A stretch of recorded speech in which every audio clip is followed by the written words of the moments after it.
everybody, we are here at the Dx3 Conference in Toronto, Canada with Mohamad Fakih of the Paramount Fine Foods company, right? Awesome. Good morning. How are you? You are the CEO of that company. I'm the founder and CEO, yes. Amazing. Thank you. I've read your story online. Fascinating. Thank you. Fascinating. I actually used to live in Mississauga. I live in Oakville now. So I know the hockey rink now is the Paramount Fine Foods Center, yeah. which is amazing. I love it. So how did you start this company? Why did you start it? What's your story? Well, I landed in Mississauga and Pearson Airport in 1999 with a $1,200 in my pocket. Okay. I lived in a basement apartment, shared basement apartment. Things were tough. When I wasn't sleeping, I was working. It was a lot of hard work. You know, I had to start my life and make a living from scratch. So I had to work at a coffee shop, despite the fact that I'm a gemologist. Okay. So I'm an expert of diamond. I have a master's degree in geology, but people won't give me an opportunity because I didn't have the Canadian experience. Okay. So I had to really, to get to know Canada and Canadians, I had to work at a coffee shop. For sure. Fast forward, you know, I started working for free at a jewelry store at the Eaton Center. Okay. And I did a night shift at a coffee shop to make some living. And then soon enough, another jewelry store saw my worth and gave me a paid job. Okay. And again, a couple of years in, found small partnership on a sweat equity. Very cool. And one day my wife called me and said that she was looking for some baklava. Okay. And she pointed out this place called Paramount, and was an industrial area in Mississauga. So I drove there, walked in, was nothing Paramount about the place. And I had a conversation with the owner, and he told me that his business was struggling and on the verge of a bankruptcy, and he wanted to borrow some money without knowing me. So I said, look, I don't know you. I'm only here for baklava. Handed him my card and just left. But when I got to the car, like on the way out, he was talking about his 15 employees and chefs that basically would lose their, they'll be deported. They'll lose their immigration paperwork if they were to shut down the business. So I got to the car and that hit me because I thought like that was me. Like 10 years ago, people were helping me when I came to Canada. They made me feel more like a citizen than an immigrant when I arrived. And, you know, due to a lot of Canadian people help, I became like self-sufficient and a bit better off. I didn't have a lot of money at the time, but I was okay. So I called him back and I said, look, I would like to listen more. I'm not promising anything, but I would like to listen more about your story and what's going on. So he came back to my office a couple of days after, explained to me everything, and I decided to help him. So I had just enough money to help him out, and then he told me 3 to 4 days after that he's no longer want to continue, and he just wants to leave because he had other issues with the Revenue Canada, with his immigration paper. So the staff were worried, were stressed to be deported. So I asked them if they're ready to turn this more than a bakery to a restaurant. And for me, it was the idea of bringing better Middle Eastern food to Canada. And the idea of changing the way people looked at different cultures, and especially the Middle Eastern culture was looked at really negatively. So I wanted to send a great message about immigrant, about Middle Eastern through food. And as we all know, every single culture has something special about sharing bread together, about eating together. And quite honestly, even today, looking at the world and the mess in the world, I think breaking your bread together is the solution of a lot of our problems. I totally agree with you. And that's where it started the whole time. That's amazing. Food always brings people together. It doesn't matter who you are, it brings you together. I agree. You can't disagree with that. So what coffee shop did you work at? I worked at Coffee Time. I worked at Tim Hortons for 4 days. I didn't last. But then I worked at Coffee Time because they were allowing me to do the night shift. Right? So. So you worked overnight? Yes, I worked the night shift because during the day I was working at the jewelry store for free without money. Wow, that's crazy, eh? So I had to validate my experience despite the fact that I was a gemologist with a master's degree. But that's amazing. Like you truly are living the Canadian dream. And that's I exactly am. What this Look, podcast is. I still work at 21 really hours a day, but nothing hurt except my jaw. I'm smiling all day long. I wake up very, very excited. Then I figure out what I'm excited about. You know, I think life has treated me, Canada has treated me amazingly.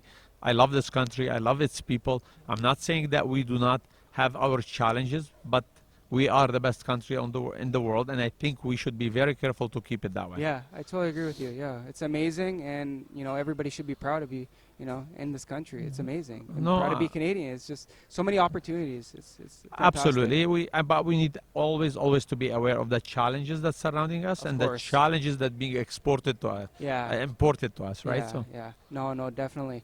So, what's your daily routine look like? So you have a busy day. You said you work like 21 hours a day. It must be hectic as a CEO.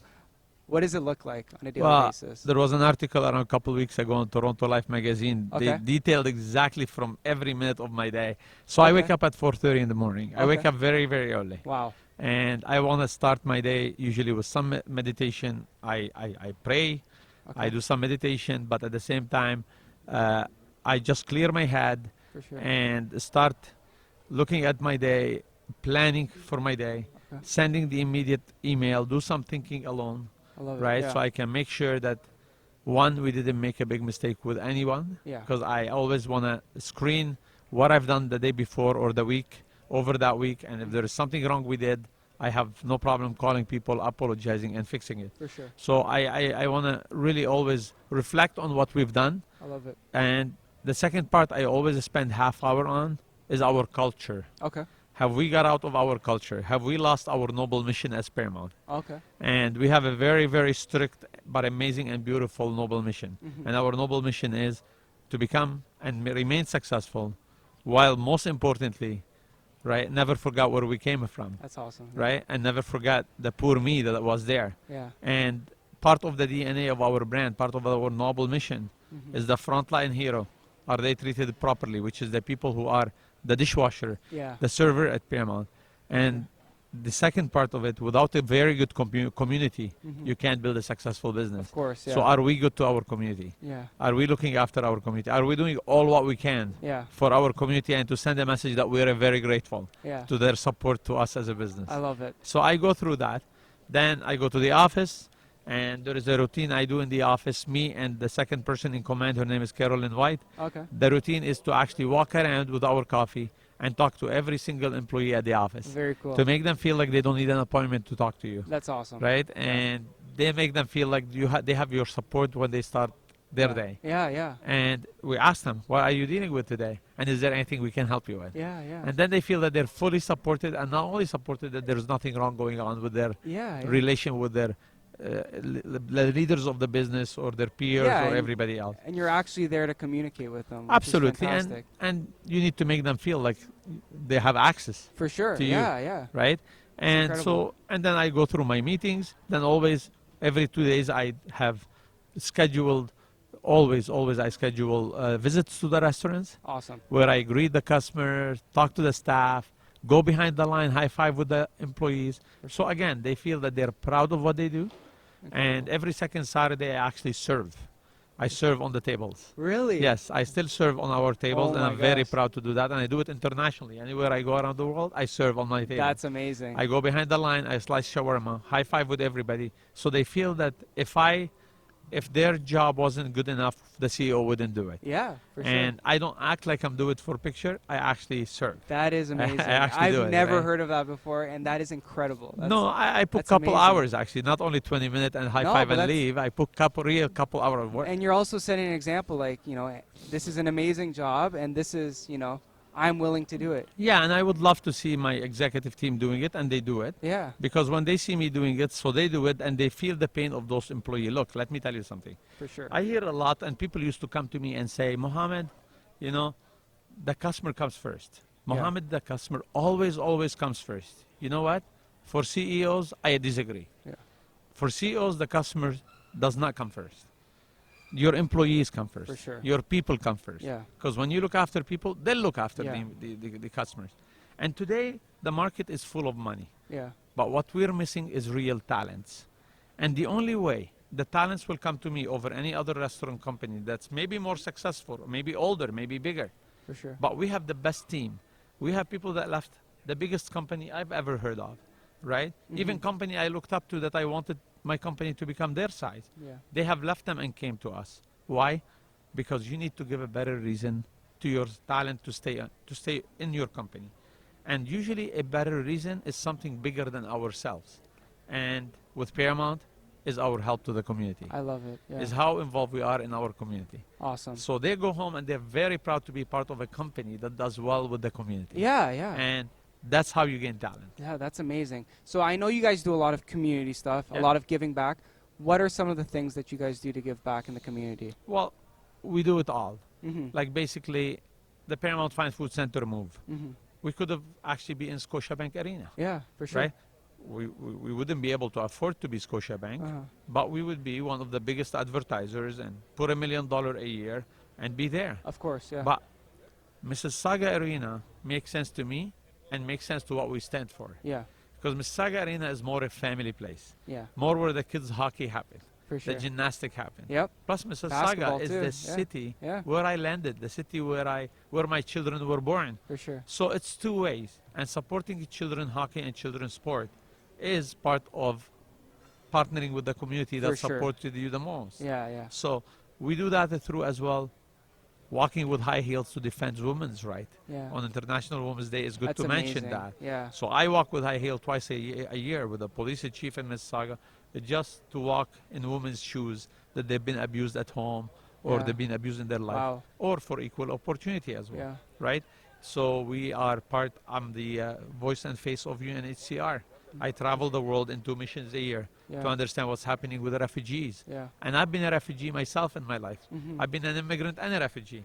So I Wow, was a really? refugee before, because in Lebanon during the war, when I left Yeah. Lebanon to Italy, I used to leave my home and move to another city or sometimes For another sure. country due to war. And we Okay. used to live with no money, with nothing, and start all over again. Wow. Right?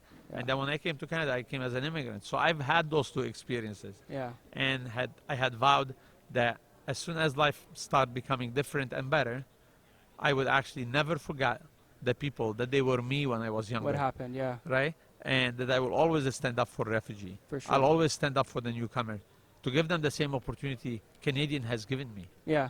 And to everyone listening, always remember, the best thing in the world that happened to me is Canada. Yeah. And we need to really protect this country. That's Yes, I amazing. speak a lot about refugee. I speak a lot about immigrant. I speak a lot about being proud to be where I'm from, Muslim, Yeah. Middle Eastern.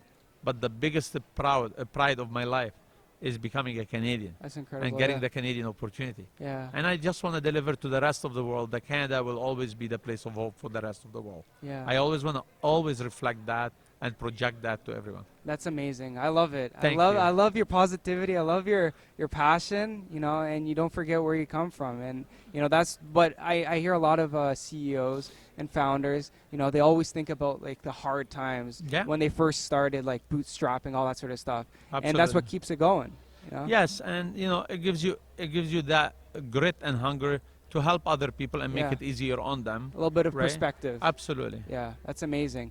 So, as a business owner, what sort of tips would you give to sort of new business owners, even younger people thinking about starting a project, like really starting to go after it and commit to something? Well, number one, I think they need to find a mentor always. Okay. Mentors in life help a lot. Okay.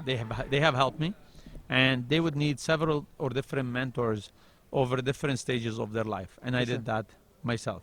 Awesome. Mentor, they will bridge the gap, and they want nothing from you because they get their gratitude by seeing their mentee succeed.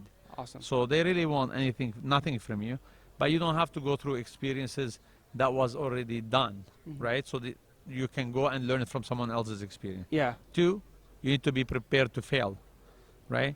A lot of people, they end up with paralysis by analysis because they don't end up taking a big step in their life because they're looking for the best one. Yes. And the best one will never arrive.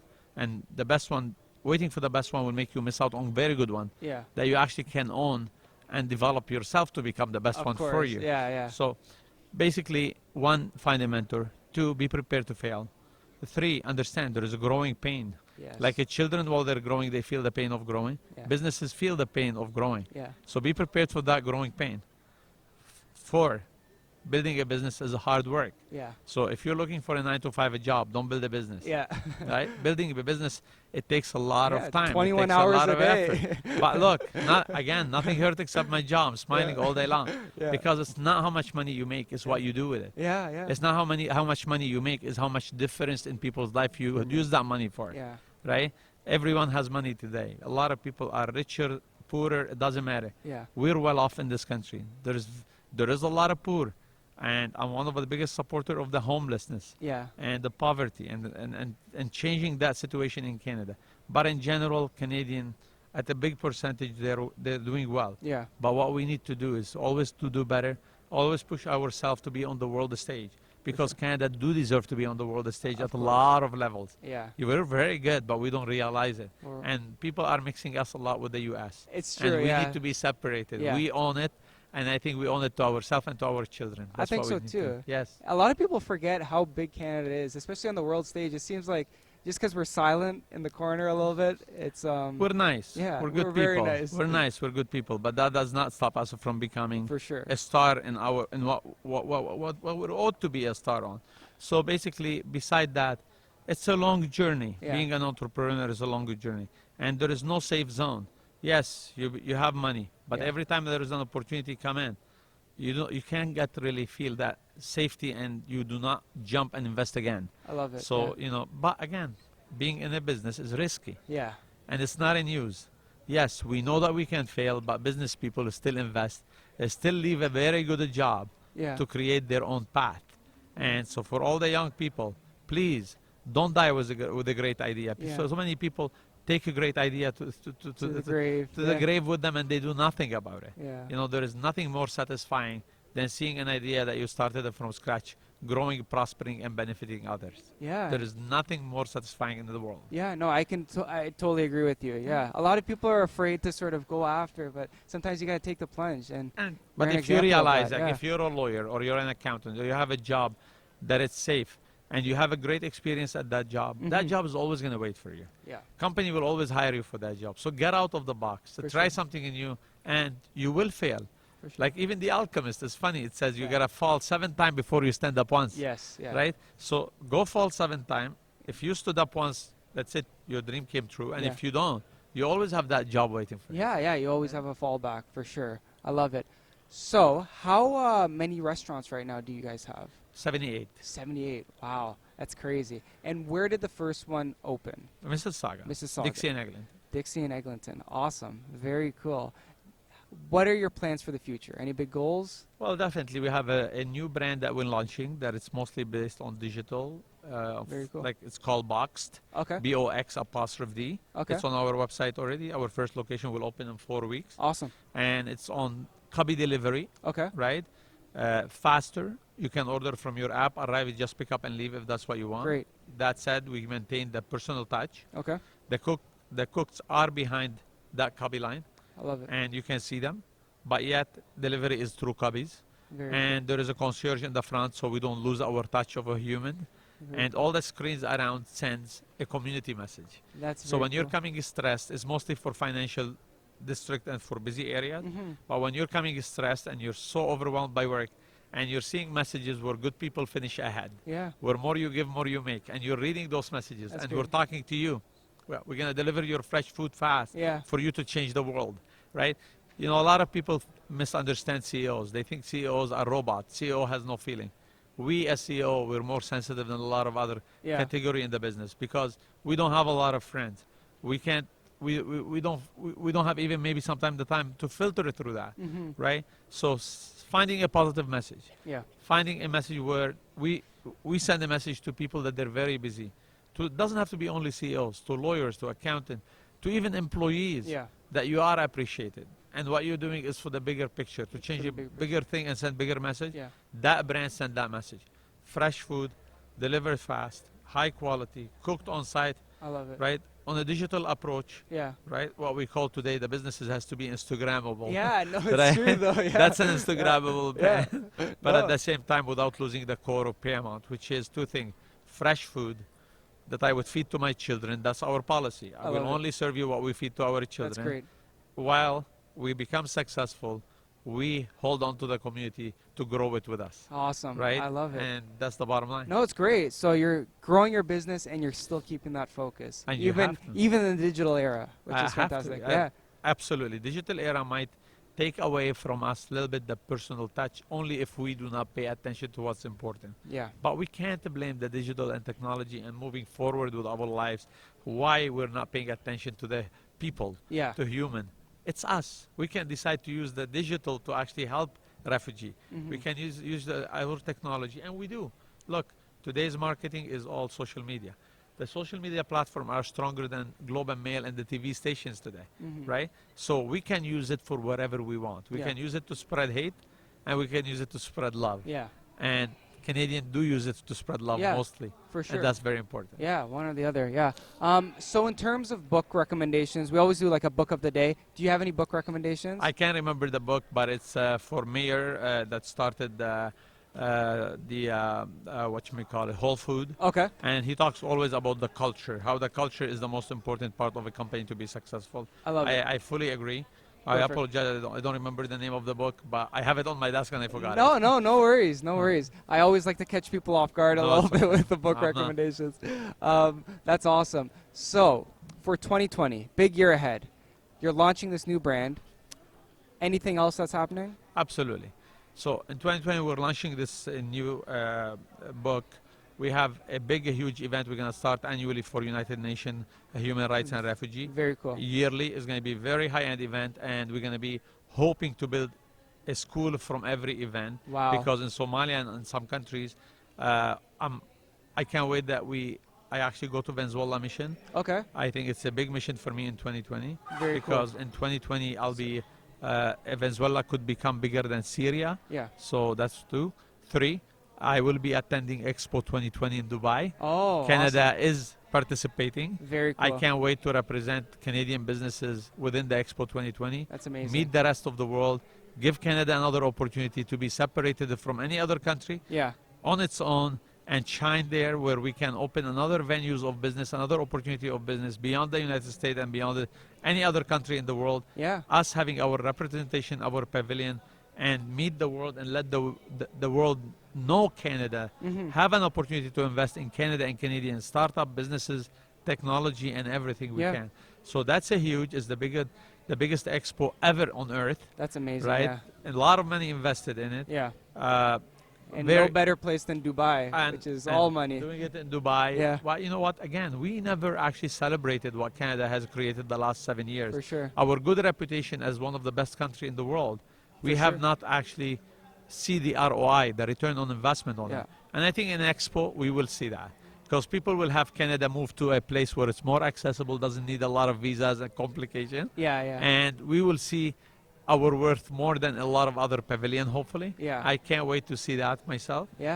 Paramount will continue growing. We continue hiring refugee, and I'm very proud of that. And we'll continue playing a big role on, I think, social corporate responsibility, where we set an example that CEOs need to get involved and be worrying more about than the profit and the bottom line of money. Right? And hopefully we'll play a bigger role as CEOs of businesses. Look, businesses and CEOs are more innovative and they're less bureaucratic.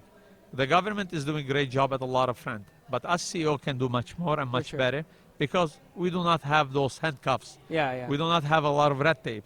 We don't and we are more innovative and we have the best talents. I think CEO need to do more of that. CEO need to speak out more. Of course. And need to stand up more for social issues.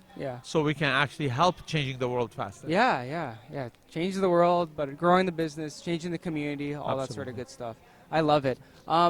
For the sort of taking the next step, and then we'll wrap it up in a sec, but for taking the next step as a business, so you got a company that was close to bankruptcy. How was that transition? How did you take it from a dark time to a brighter time? Nightmare. Of course. That's where no, look, if I'm going to sit here and tell you that everything was perfect, was all, stars and beautiful. No, it wasn't. For me, I didn't know anything about the food. I didn't know how to fry an egg. So I had to count on people, really, that believed in me. So culture came in the most important part of it. Because I had to get a culture of Ikea Syndrome. The Ikea Syndrome is, why does Ikea ask you to put the table together? So you can buy into their product and appreciate the quality. For sure. Or at least you won't complain because you put it together, so you thought all of a sudden that you made it. Right? So it's psychological. So I had to get the team to buy into the Paramount culture. Yeah. I had the team to lead the Paramount culture, and that was very important. But when we opened the second location, it was a really nightmare. Yeah. Because then I realized that I had to know how to repeat it to make it a real business. Otherwise, it's not a real business. Okay. So, and that's what we did. So we had to learn again how to repeat it. And then once we repeated twice, 3 times, 4 times, that was easy after. Oh, right? That's awesome. But again, remember the one word. first few times was extreme. Yeah, but remember one word. Yeah. One word is cash flow. Cash flow. Cash flow is what stops every business from continuing. Yeah. And you be careful with your cash flow. Yeah. Always bank for 2 years ahead for you personally and 3 years ahead for your business. That's great advice. Always, always, always. And unless you have money enough for you to live 2 years without a job, that means you can't spend on extras. You can't spend on nicer watch. Yeah. You can't spend on nicer jewelry, on nice purse. Yeah. Bank for disaster. That's what I call it. If you don't bank for disaster, you will hit a disaster. I love it. Thank you so much. We will wrap up. The last thing that we sort of do on the podcast, just to sort of wrap it up, is a question of the day. So any question that you want to ask the audience, maybe something that they can think about if they're thinking about starting a new project, maybe, you know, anything. It could be anything, any sort of last thoughts. I'm going to ask everyone how many times they had the opportunity to actually help someone or change someone's life and they didn't. And why is that? That's beautiful. I love it. Right? That's my question to the audience. And I don't know how I'll see the answer, but I would like to see the answer. I love it. Yeah, yeah. We will definitely link all that stuff. The last thing, is this your first time at Dx3 Conference? No, it's my second time. Second time? I was a speaker last year. Awesome. How was it? It was great? amazing. Great? Yeah, it's amazing. a great conference. I've been here Absolutely. a few years. It's fantastic. Very well organized. I already saw a couple of great ideas like the robot there. Yeah, yeah. Actually, the gentleman there, he's the one who interviewed me at the Restaurant Canada show. Oh, really? Yeah, so, and I walked That's a very popular conference, too. It is. So I actually walked to the robot to see what's going on there, and I met the same gentleman. That I was very honored and pleased to meet him again. Yeah, again, great young CEO, new entrepreneur who started and is doing very well. That's great. Yeah, it's always great to see the ideas, the new tech and all that sort of stuff. Absolutely. I love it. Awesome. Thank you so much, Mohamad. We hope to speak to you soon, and thank you so much for coming on. No, thank you very much for having me, and for whoever is listening and who's not coming to the Dx3, you should come here, show up here. There is a lot happening. It's an amazing place to be. Thank you. Awesome. Thank you. Check out Mohamad on everything, social media, website, Paramount Fine Foods. Everything will be linked in the description. Thank you so much for listening. We'll talk to you guys soon.